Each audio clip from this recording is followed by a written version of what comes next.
Turn the fuck up. They gon' think I want a Grammy. They gon' think I want a Grammy. Swerving out panoramic. I'm hanging out, they can't stand me. They gon' think. What is the deal, beautiful people? It's your boy Ramon in the building with the Xbox One S. So fresh, so clean, brand new design.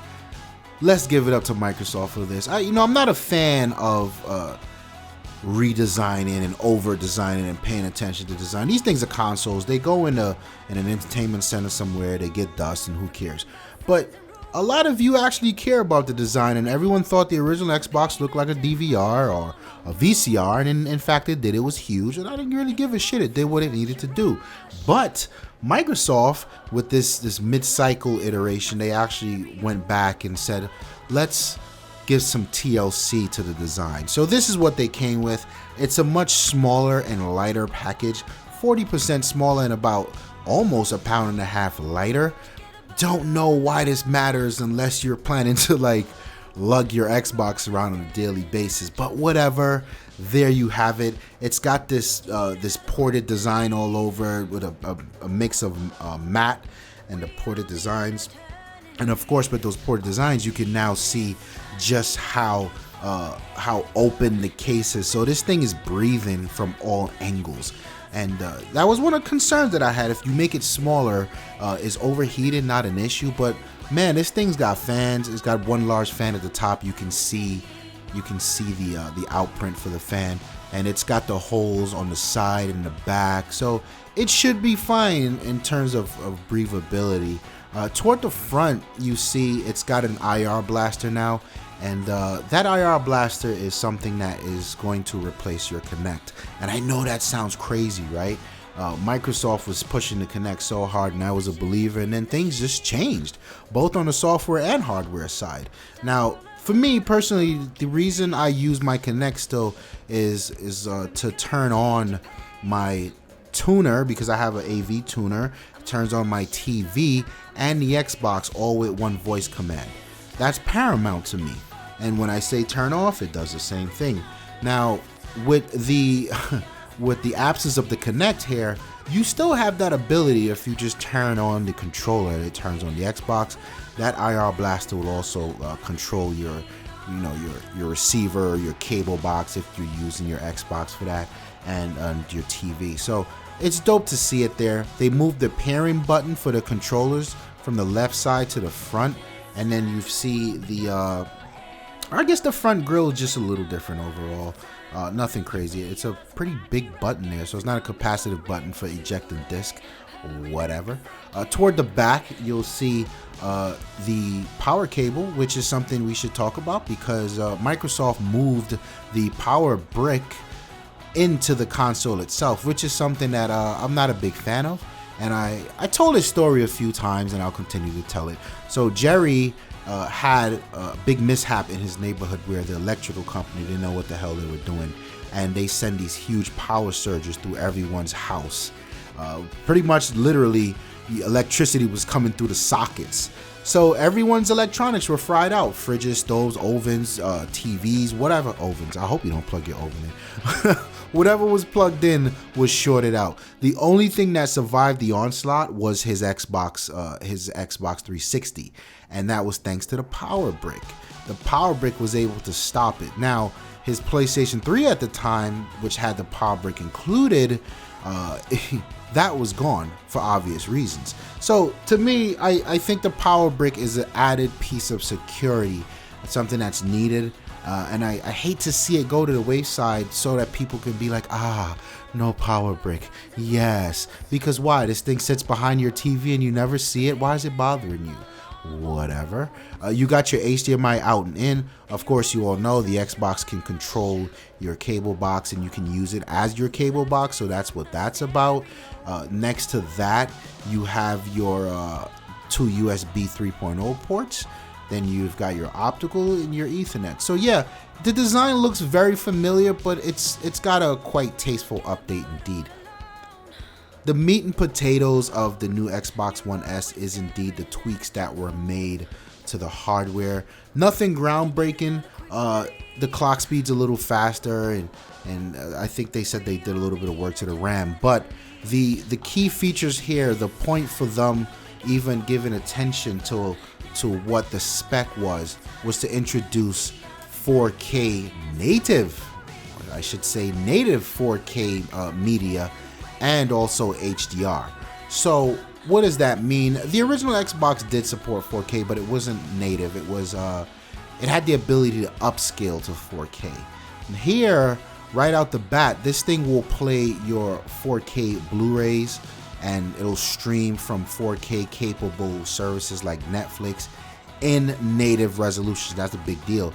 And then it goes even further. If your TV has the HDR function, you can take use of that and really bring your media to life. So HDR, or high dynamic range in video, is pretty much it's improved contrast between black and white.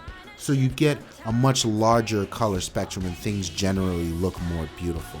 So these two things I think are dope.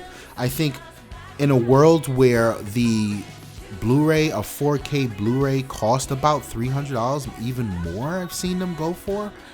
This positions Microsoft with a device like this to be a very strong contender for the living room.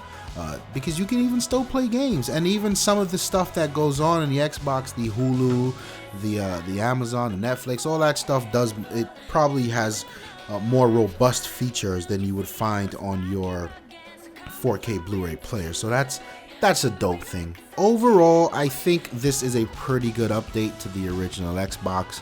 I like the design, smaller, lighter, whatever. Not a big deal to me.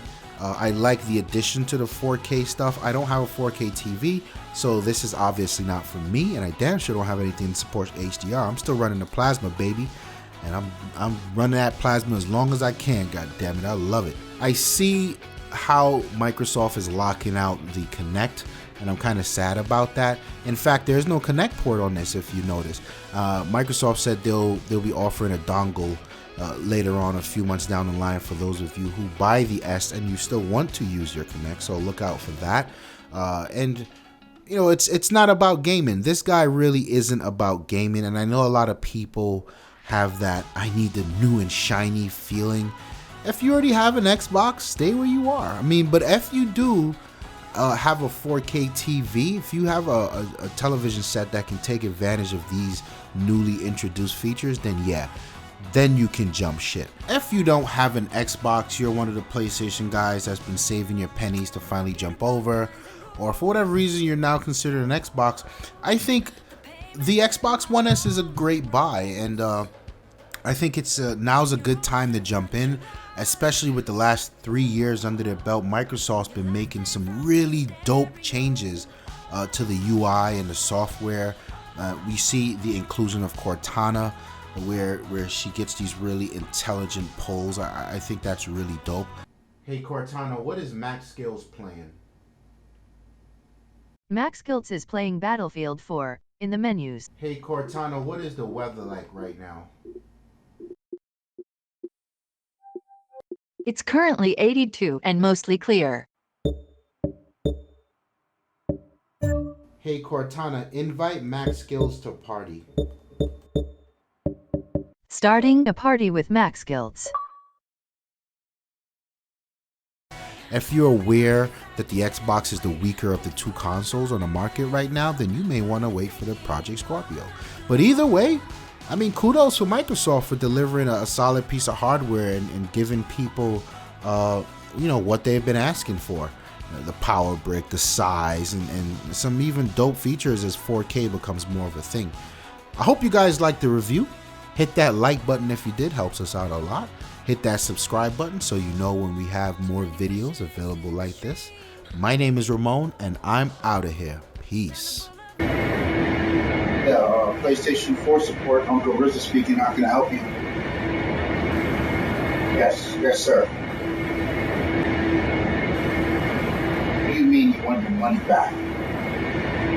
No, fuck you. Drive Club was free. I don't care what you saw 2 years ago. No.